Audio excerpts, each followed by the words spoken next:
Hello, one and all. Welcome back to the most bountiful bounty hunting series in RimWorld that you have ever laid eyes upon. Last episode, we got ourselves a great big ship, and after we entered hyperspace, we ended up finding an injured companion. This handsome gentleman claims to be some type of captain of an Imperial squad, though he doesn't look like any type of Imperial soldier we've ever seen. Nevertheless, we decided to bring him to one of his Empire's-controlled worlds, as he said that it is sure to be rife and jam-packed with bounty targets and criminals for us to hunt for profit. So obviously, as one might expect, we accepted. But first, we're going to take him down to the planet's surface and drop him off at a nearby city. We're going to let him call ahead of time so they don't start trying to blast us out of orbit, of course. Reason being is, even though he is a captain, we don't need him getting into our bounty hunting affairs or even in the way. I'm guessing that their colonization of this planet is still fairly recent, as this isn't much of a city at all. But as we began to approach with our new companion to drop him off, I realized that this place seems to be more of a resource depot and or little mining town. So I suppose that would explain the less than average size of it. Upon further inspection of the locals and their guards, this is not the same empire that we had served under hundreds of years ago. The captain describes these soldiers as the perfect specimens, the perfect killing machines.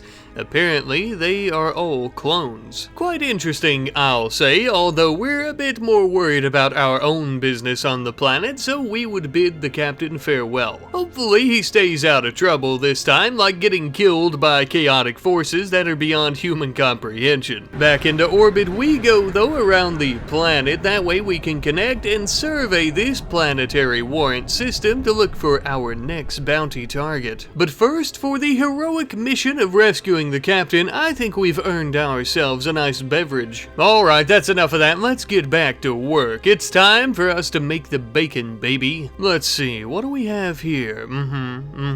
Ah, yes, perfect. Cyber crimes, eh? And it looks like this new empire is going to pay a fortune for your pretty little head. Though, it does seem like we're going to make more money if we keep her alive, so we'll see what we can do, no promises. Even from above, as we were coming into land, we could see that the criminal organizations around these parts are much larger, with many more criminals. With the group of our enemies being this large, it's a good thing that old Legs here brought his plasma cannon. It tends to make pretty quick work of the small, soft, and squishy enemies, leaving the harder and more fun ones for later. After seeing many of their friends turned into red mist with a hint of blue plasma, most of these criminals decided to flee. A great idea, we commend them for their critical thinking skills. This also gave us the perfect opportunity to beat our target into submission with our weapons instead of killing her, which means that we're going to make oodles upon oodles of moolah. Well, as long as she doesn't bleed to death, that is, but luckily most of these are just bruises from our bionic arms beating her in the head. We would take her to the nearest Imperial town to collect our reward. But not only her, we had also brought a couple of her cohorts who hadn't bled to death along with us to sell to the Empire as well. Now returning back home with all of our silver, food, and everything else that we collected from their camp, which was ranging from some large hand cannon weapons, laser swords, to some beautiful decorative eggs. Actually, we might be able to eat those too. But after dinner, we had our very next cyber criminal, it would seem, though they are paying quite a bit less for him for whatever reason.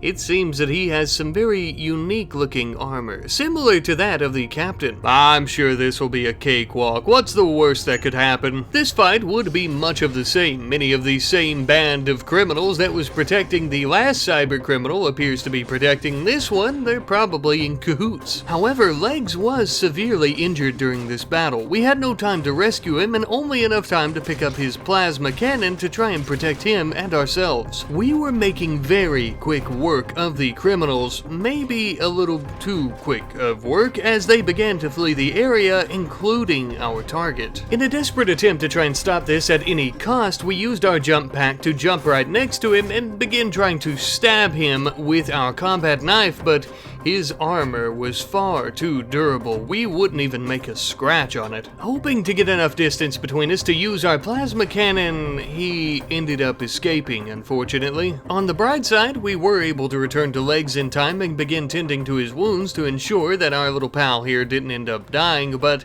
this marked the second time in the entire series that we've let a target get away, and we almost lost Legs in the process. I think we've become far too content with how things were on the old world and hunting down our old targets who didn't have near as many reinforcements. We've become lazy and soft. We need to switch things up a little bit. And that's exactly why we're going to do a little bit of trading with an orbital combat supplier. We're actually going to be selling them many of the weapons that we've been collecting in exchange for some new, more interesting, powerful weapons. These new rifles will now belong to Lester, who is also going to be part of our bounty hunting squad. No more just staying on the ship and helping out with day-to-day operations and staying in orbit and flight patterns and all that boring shit. It's time to get down and dirty. The only issue that we're currently facing is the fact that our shuttle can only carry 2 people as it stands, so we're going to be doing a bit of an upgrade so that we can carry more people, and thus Lester can join us on our hunting ventures. Now, those of you with a keen memory are probably asking yourself, why didn't we just have Legs go down in his massive mech suit, as that would have probably made some pretty quick work of our enemies? Well, unfortunately, all of our ship destroying and building and adding onto this ship and using a shuttle has left us without a vessel that can carry the mech suit. Just for now, that is. We're going to need to collect quite a few resources before we can build a shuttle that is large enough to go about carrying the mech suit and our hunters up and down from the planet's surface back into orbit, as it's quite the journey. So in the meantime, I think we'll go about doing some more hunting. Now, this fella here in a war casket is wanted for other crimes. I suppose those are some that are so horrific that they don't even want to mention them. Our hunting trio would immediately touch down just in front of the cave system where these poor cowards have been hiding and start annihilating every single criminal that we came upon. So much for taking them alive, I suppose, except maybe one of them. But the target? Yeah, no, he's dead. He's been dead for quite a while. On to our next hunt. I wish I could say that this was any different than the last hunt, but unfortunately for these poor dumb bastards, they were just as squishy and weak as ever. It would seem that with 3 of us, we have achieved a new bounty hunting record. By killing them as quickly as possible, I mean. And of course, now it's time for us to head off and collect our reward for our targets, but after that, we thought it might be a good idea to do a little bit of trading, and thus we would end up purchasing a hauler for the ship. Think of it like a lifter mechanoid, except it can actually fly around, and it is much, much faster, with a decrease in how much it can carry, of course. After that, we would actually call up the Orbital Traders Hub to request a bulk goods trader a few days later. That way we could go about purchasing plenty of steel, plasteel components, advanced components, yada yada yada, essentially all of the resources that we need for our little project we were talking about earlier. In with the new and out with the old, we are deconstructing our old shuttle bay along with our old teeny tiny shuttle and replacing it with a large shuttle bay and a super heavy shuttle. Quite literally the largest shuttle that we could create, with the largest hauling capacity, of course. And to ensure that it could do exactly what we needed it to, we would have Legs jump into his mech suit and then jump into the cargo section of the shuttle, and yeah, he fits, which is great. That's exactly what we wanted. Uh-oh, looks like we have some visitors. Not exactly sure what faction is controlling that little bad boy, but it doesn't seem to be the torturous marauders, so I'm guessing it has something to do with these cyber criminals we've been bringing to justice. We began evasive maneuvers to try and avoid enemy attacks, but also to put some distance between our ship and theirs, giving Legs perfect opportunity to take out the new shuttle in his mech suit. Once that was completed, it was time for us to begin fighting back. Of course, First though, we'll need to ensure that we do our best not to strike our own shuttle and kill poor old Legs. As soon as he touched down just on the outside of their airlocks, he immediately began bombarding their crew with missiles, rockets, and anything and everything he could, making extremely quick work of them all. As he was doing this, our weapon systems were absolutely tearing their Corvette apart. First, we began with their engines, completely destroying them, preventing the enemy ship from leaving, and then we began attempting to slice it in half with our lasers and plasma. By this point, Legs had made his way inside the ship, using his shock attack to stun and incapacitate enemies, and once we got to the shield generator, we felt like we'd done enough damage. It was time for us to return home. We'll leave these poor saps here to bleed to death, or to suffocate to death in the vacuum of space. And with that in our wake, we leave behind a gigantic wreckage with plenty of rubble and resources. Initially, I thought maybe we would just leave it behind and let it burn up in the planet's atmosphere, but after returning home and then taking our mech to its bay to charge, I realized that the frontal portion of our ship had basically been destroyed. So instead of actually letting it burn up in the atmosphere, it would probably be better if we brought it here with our salvage bay and then began deconstructing it for resources. Not only would these resources be absolutely perfect for repairing the frontal portion of our ship, but they would actually be perfect for any more shuttles, shuttle bays, or just basically any other construction projects that we had in mind, and we did indeed have quite a few in mind. If worse came to worse though, we could always sell it for plenty of money as well, and basically you get what I'm saying. It's always good to have plenty of resources, especially when it comes to stuff like plasteel. But now with the frontal portion of the ship finally repaired, it was time for us to take on a new construction project. Now in the center section of our ship, we're actually going to be building some hull plating as well as hull around these areas with our cryosleep caskets. The reason being is that we don't want our ship to be cut in half, and these small portions of hull connecting up all these egg-shaped areas is in big danger of basically being torn apart, and that would be no bueno, obviously. I do realize though that these areas are a bit oddly shaped even after building the hull like this, and because of that there's not really much we could put in here unless we did some bedrooms or something, maybe some prison rooms, but for now we're going to be using it as backup storage. Besides, we still need a place to put all the remaining resources that we've acquired from the wreckage, and I can't think of anywhere better than the new additional areas for storage. But enough with the construction and the hauling, by God, it's time for us to do a little bounty hunting. That's what we're here for, isn't it? Yes, indeed I believe it is. We've got a damn dirty kidnapper in some very similar armor to the cyber criminal from earlier, so here's hoping that we stand a chance against him with our weapons. No doubt we were striking fear in their hearts with our brand new massive ship that we came in on, and eventually we would chase down the target, and oh, he's dead. Well, now that was much easier than we had anticipated. Easy money, baby, easy money. Well, now it's time for us to go out and collect our reward from an Imperial city, but you know what? I think it's time for us to go about celebrating a little bit as well.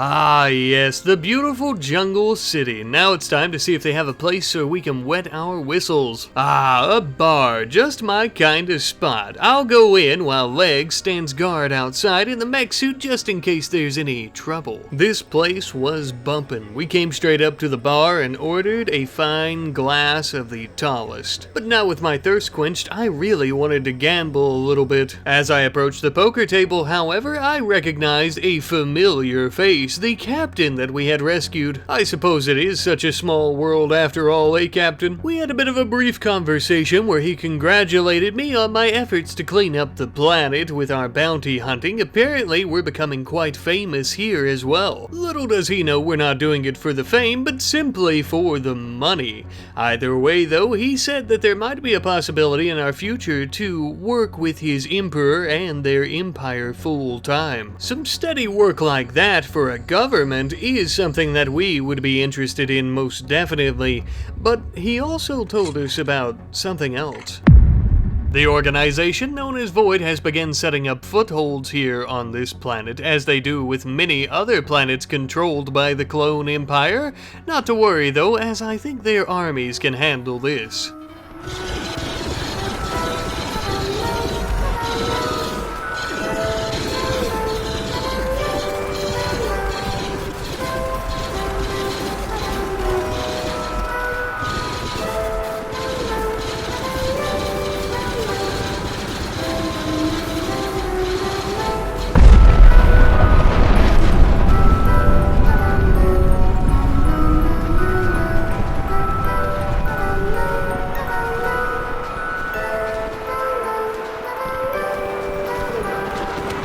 Yeah, I think that they probably have it covered. But the captain didn't tell us about their presence on the planet so that we could help out in an all-scale invasion against one of their bases.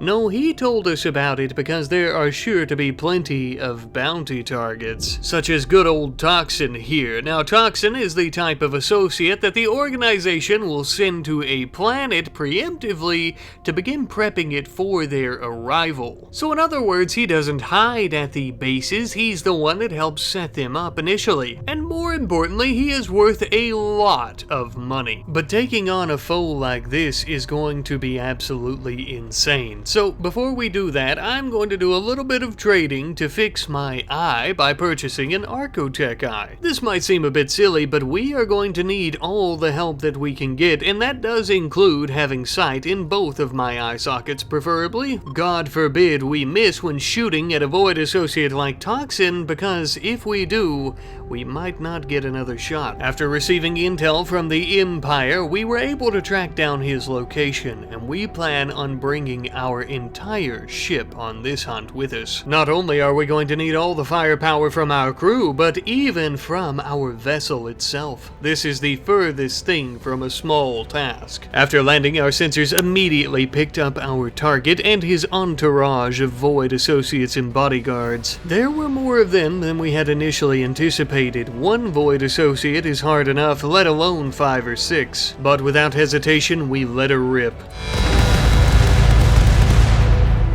We had managed to kill some of them, but our target was still at large, and now he was far too close for our weapons to take him out, and worst of all, he was about to breach our hull. Orzo would attempt to confront him with the plasma cannon, missing the first shot, but even after getting a good shot or two in at him and his associate, we realized just how tough these bastards really were, tanking everything we were throwing at them. Lester would attempt to help us with his plasma blade, but he was quickly decapitated by Toxin. Legs rushing to his mech suit to try and reinforce us as best that he could. In the meantime, we were trying to get the hell away from these bastards before we ended up like Lester. Thankfully, they were a little bit too preoccupied with our ship's defenses like our laser turrets to notice, but they also ended up noticing our hauler drone and swatted it out of the air, destroying it. Legs had finally made his way outside the ship and squeezing his mech barely just through the hole that they had made in the hull to help us out. Striking them with missile barrages, we had finally taken out one of the associates, but Toxin was still standing. Thanks to our shield barrier, he couldn't even touch us, as long as it lasted, that is.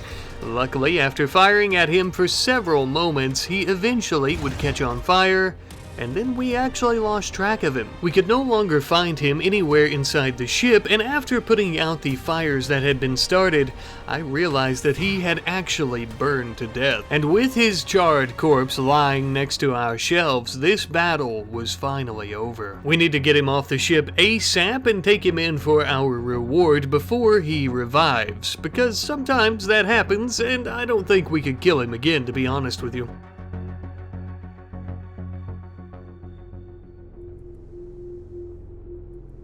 Needless to say, the captain was quite pleased with our efforts. Compared to what the clone army is doing on the planet against the organization, it may not seem like much, but folks like Toxin here are vital to their operations, and thus we have done the Empire a great service. Before leaving, as part of our reward, the captain actually gave us a gift, an urn for the ashes and remains of our poor sweet friend Lester. Lester went out just as many bounty hunters do, for the life of a hunter is not one of ease. Lester knew this just as well as we all do. His death was not in vain, and he died with honor, doing what he loved, making money and hunting down criminals. But now the question remains, where do we go from here? What do we do next? Well, my friends, I think that we have found some steady work, a full-time gig with a new employer.